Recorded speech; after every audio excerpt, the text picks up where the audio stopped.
What's going on, Blues? Welcome back to Life as an Evertonian. We've had quite a lot of news today, Blues. We really, really have.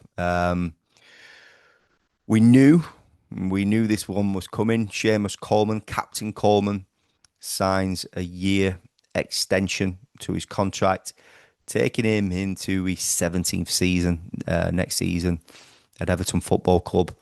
Um, like I said, we knew this was going to be happening. Whether it was going to be in a coaching capacity, but he still adds that.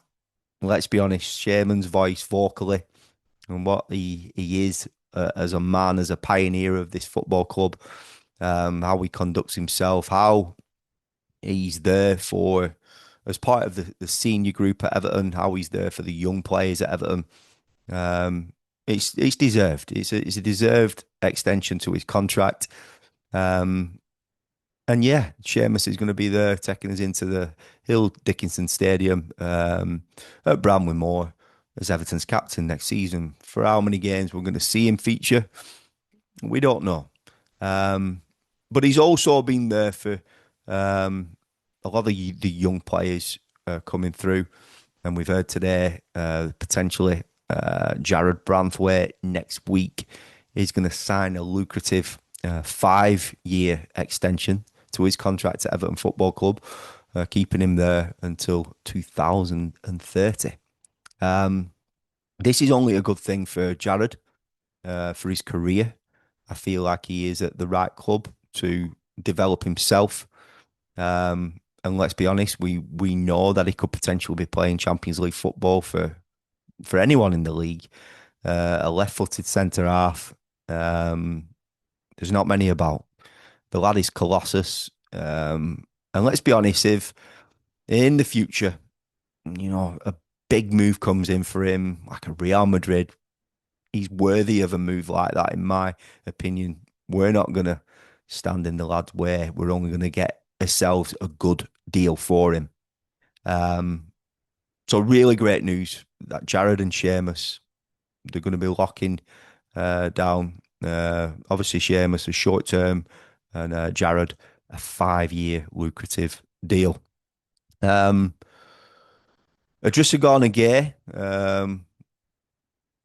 I think it's going to get done next week. This is what we're hearing. Obviously, his contract ends on Monday, which takes us into July.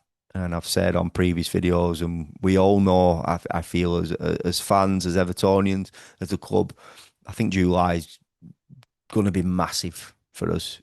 It really is. There's going to be a massive 4 to 5, 6 weeks of serious work going on. We're going to learn more about players under contract or in contract, like Michael Keane, Dominic Calvert-Lewin, what's happening with those players. We're hearing the links of the Villarreal striker, Barry. Is he going to be coming through the door? So there's a lot that's going to transpire in the month of July. I firmly believe that. I'm not worried in any way, shape, or form. Um, that's when the deals are just going to be getting done. It's just as simple as that.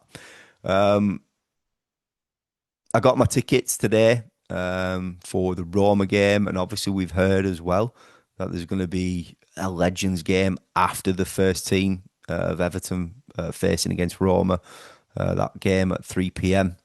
With a Legends game after it at 5:15 on that date. Is it's the 9th, is it? Is it the 8th? The 9th? The 9th of August? Double check. Let's see. I can't remember now. Can't see it on here.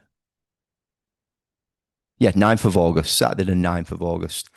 So it's going to be a Legends game. I think Phil Jagielka as captain. And we're going to hear who the managers are going to be and obviously other players in the coming weeks. So that's going to be exciting. More football on that date. Uh, as we have the chance of getting in our seats for the first time. Me personally, using the hospitality for the first time. I went to the the Wigan game, the test event, which ended on the hour with the evacuation. Um, it was a weird day for me. I think it's probably was weird for many Evertonians. I said in a previous video, it was almost like I was cheating on my wife. I was going to this new stadium, and it just didn't feel. I felt like I was cheating on Goodison at the time.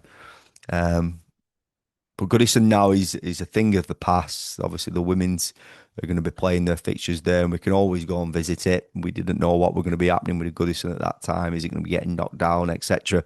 But it's not. Um, New era, a new wave at Everton Football Club. Really happy with the news that Jarrad is potentially going to be locking down to a 5-year deal. It's going to help him, and it's going to help us as a club. There's a serious asset there. There really, really is. And, you know, I like the fact that he's cementing himself down at Everton Football Club to really develop and grow as a player. Um, so, yeah, that is some updates there. Again, Idrissa Gana Gueye should get done next week. We're hearing different things. Is it because there's a discrepancy on is it going to be a 2-year deal or a 1-year extension? For me, that lad deserves a 2-year no-brainer. Everton's one of Everton's best players last season, and he has been since he's returned, showing no signs at all of slowing down. Um, Really, really important to our midfield. But listen, we're not going to get 38 games out of him. We have to start nurturing uh, players like Idrissa, and we need to find a predecessor to someone who can come in and take the weight off Idrissa. Um, so, Blues, some great updates there today. We're going to learn more. Michael Keane, Dominic Calvert-Lewin. The month of July is going to be imperative and important for us as a football club with players coming in. Blues, if you're not subscribed already, please feel free to do so. Click that bell to turn on post notifications, and I'll see you in the next one. Peace out. Up the toffees.